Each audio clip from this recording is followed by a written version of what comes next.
আমার তারাপীঠ ভ্রমণের গত ভিডিওতে আপনাদের দেখিয়েছিলাম আমরা বর্ধমান থেকে তারাপীঠ এসে পৌঁছে হোটেল সোনার বাংলায় উঠেছি। আর এই হোটেল সোনার বাংলায় আমরা ডিলাক্স এসি রুমে রয়েছি। তার সাথে মায়ের ভোগের বিশেষ আয়োজন আর মায়ের পুজো আপনাদের দর্শন করিয়েছিলাম। আজকের ভিডিও শুরু করছি তারাপীঠ ভ্রমণের প্রথম দিনে দ্বিতীয় ভাগ দিয়ে। আশা করি আপনারা সবাই ভালো আছেন।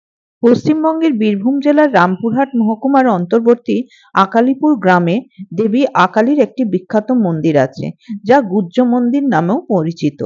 এই মন্দিরে আজকে আপনাদের আমরা ঘুরে দেখাবো। এই যে এখানে দেখুন লেখা আছে জয় মা গুজ্জ কালী। চলুন মায়ের মূর্তি আপনাদের দর্শন করাই। আমরা মায়ের যে মূর্তি দেখে অভ্যস্ত, এই মায়ের মূর্তি কিন্তু সেরকম নয়। আমরা দেখেছি মা কালী শিবের ওপর বিরাজমান থাকেন, কিন্তু এখানে মা কালী সর্পের ওপর বিরাজমান, আর তার মাথায় বেষ্টিত আছে হাজার সর্প। এই হচ্ছে মন্দির। গেট বন্ধ ছিল, ভেতরে গিয়ে দেখাতে পাইনি, তাই বাইরে থেকে আপনাদের দেখালাম। এই মন্দিরের অনেক ইতিহাস আছে, শুনে নেব এখানকারই একজনের কাছে। পর্যন্ত 108 পা এসেছিল, 108টা বলি দিয়েছিল। মোষ, মেষ, শাক, চালকুমড়ো, ইক্ষ, পায়রা, কথিত আছে একটা নরবলি। 1772, বাংলা 1178, 11 মাঘ, আজ থেকে 253 বছর আগে। ওই ছেলের মা যখন জানতে পারলো যে আমার সন্তানকে বলিদান দেওয়া হয়েছে, উনি কান্নাকাটি করে পড়লেন। দেখা যাচ্ছে সেই সন্তান জীবন্ত অবস্থায় নদীর ঘাটে উঠে আসছে।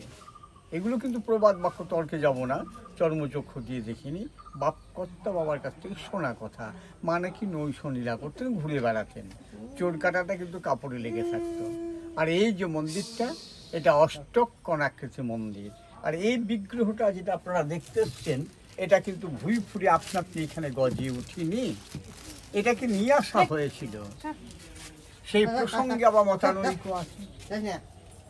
এক পক্ষের মতে বলে এই কালীটা ছিল বাগদার জরাসন্ধর কালী, যেটা অশোক বা বিম্বিসারের আমলের কালী বিহারে। বিহার তো পরনস্তে, নালন্দা বিশ্ববিদ্যালয় অম্বিপুরু সকলকে পাচ্ছি।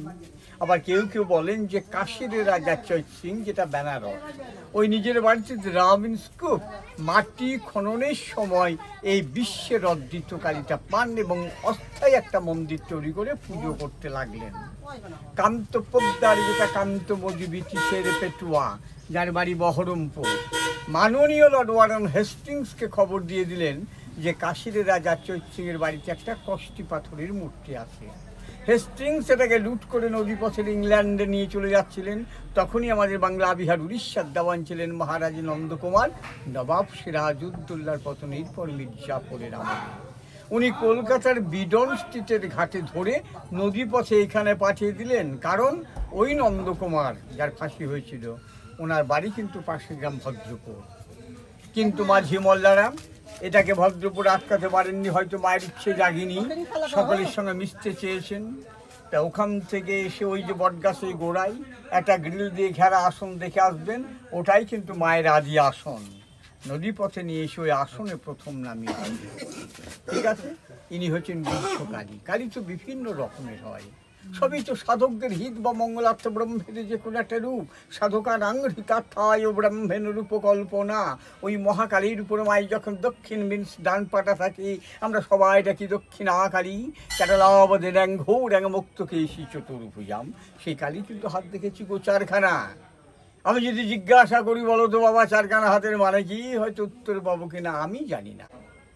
এখন ওনার কাছে আমরা ইতিহাস শুনলাম, এখন চলে এসেছি, এটা ছিল মায়ের পুরনো বাসস্থান। এখান থেকে মাকে নিয়ে গিয়ে মন্দিরে স্থাপন করা হয়েছে। এখনো এখানে ভোগ দেওয়া হয়, মায়ের ছবি রেখে এখানে ভোগ দেওয়া হয়েছে। এবার চলুন মন্দিরের পেছন দিকটা একটু আপনাদের দেখাই। এই পেছন দিকে রয়েছে ব্রাহ্মণী নদী। এই ব্রাহ্মণী নদীর পাড়টা বাঁধানো, সুন্দর করে সিঁড়ি দিয়ে বাঁধানো আছে, আর তার সাথে এখানে বসার জায়গাও রয়েছে। কি অসম্ভব নিস্তব্ধতা, শান্তি, এখানে না দাঁড়িয়ে থাকলে বোঝা যাবে না। চারদিকটা ঘন সবুজে ঢাকা গাছপালায়, আর তার মাঝখান দিয়ে বয়ে চলেছে ব্রাহ্মণী নদী। এই গুজ্জ কালী মন্দিরের এই জায়গাটা হচ্ছে অসম্ভব শান্তির জায়গা। আপনারা যদি কেউ কোনোদিন আসেন নিশ্চয়ই একবার ব্রাহ্মণী নদীর পাড়ে আসবেন। বছরের পর বছর দাঁড়িয়ে আছে এই বটগাছ। অসংখ্য ঝুড়ি নেমেছে চারপাশ থেকে। একটা গাছের ঝুড়ি থেকে নতুন একটা গাছ তৈরি হয়েছে। কত ইতিহাসের সাক্ষী এই বটগাছ।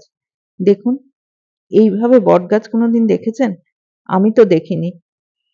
চারপাশে ছড়িয়ে পড়েছে তার ঝুড়ি, আর সেই গাছের ঝুড়ি মাটি আঁকড়ে ধরে আবার নতুন করে গজিয়ে উঠেছে। চলুন, এবারে তো এখান থেকে বিদায় নিতে হবে। এবার যাব আমরা নলাটেশ্বরী মন্দির। এখন চলে এসেছি নলাটেশ্বরী মন্দিরে। কথিত আছে এখানে সতীর গলা পড়েছিল।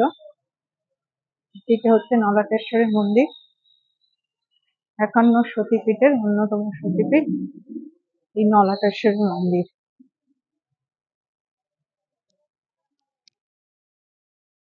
এখানে মায়ের কণ্ঠনালী বা গলার নলী পড়েছিল বলে সেই থেকে নাম হয়েছে নলাটেশ্বরী মন্দির। এটা বীরভূম জেলায় অন্তর্গত। এই যে মায়ের পুজো চলছে ভেতরে। আমাদের পুজো দেওয়া হয়ে গেছে, কিন্তু এখন আমরা আটকে পড়েছি। বাইরে প্রচন্ড ভাবে জোরে বৃষ্টি এসছে, আর এই মাই আমাদের আটকে দিল এখানে। এখন এখান থেকে তো বেরোনো যাবে না, এত জোরে বৃষ্টি হচ্ছে যে রাস্তায় জল জমে গেছে। প্রচন্ড বৃষ্টি শুরু হয়েছে, আর আমরা মন্দিরে আটকে গেছি। এখন বেরোতে পারছি না। এখন প্রচুর বৃষ্টি পড়ছে এটাতে, আমাদের প্রচুর বৃষ্টি পড়ছে। তো বৃষ্টি কিছুটা কমতেই আমরা ফিরে এলাম হোটেলে। এই যে সোনার বাংলা হোটেলটা একবার রাতের বেলা আপনাদের দেখাই, লাইট জ্বললে কি অসাধারণ লাগছে দেখতে। দেখুন, দারুণ সুন্দর লাগছে, চারদিকটা লাইটে ঝলমল করছে একদম। এখন আমরা চলে এসেছি রেস্টুরেন্ট এরিয়াটা। এই এরিয়াটা আপনাদের ঠিকভাবে দেখানো হয়নি, তো এখন ফাঁকাই রয়েছে। আমরা এসেছি চা খাবো বলে, চায়ের সাথে কিছু স্ন্যাক্সও নেব। তো এদের এখানে একটা সিস্টেম আছে, এখানে প্রত্যেকটা টেবিলে কিউআর কোড রয়েছে, ইভেন হোটেল রুমেও কিউআর কোড রয়েছে, যেটা আপনি যদি মোবাইল ফোন থ্রু স্ক্যান করেন পুরো মেনু কার্ডটা আপনি দেখতে পাবেন। তো চলুন এখন চা বা স্ন্যাক্স কিছু নিয়ে নিই, আর তারপরে যাব মন্দিরের দিকে।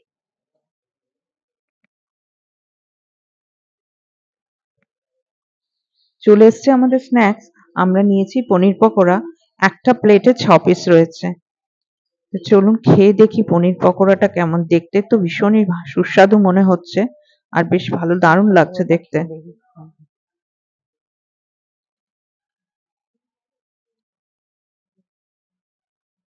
ভীষণ ক্রিস্পি, দারুণ খেতে।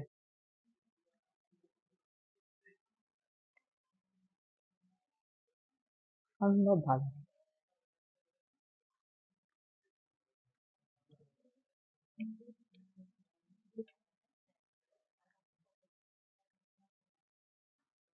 অসাধারণ খেতে।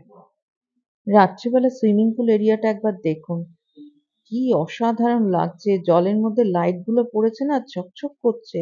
আর লেফট সাইডে যেটা দেখছেন সেটা হচ্ছে ক্যাফে এরিয়া। এখানে আপনি বসে সুইমিং পুলের পাশে বসে চা, কফি যা কিছু খেতে পারেন। তাছাড়া চাইলে স্ন্যাক্সও নিতে পারেন।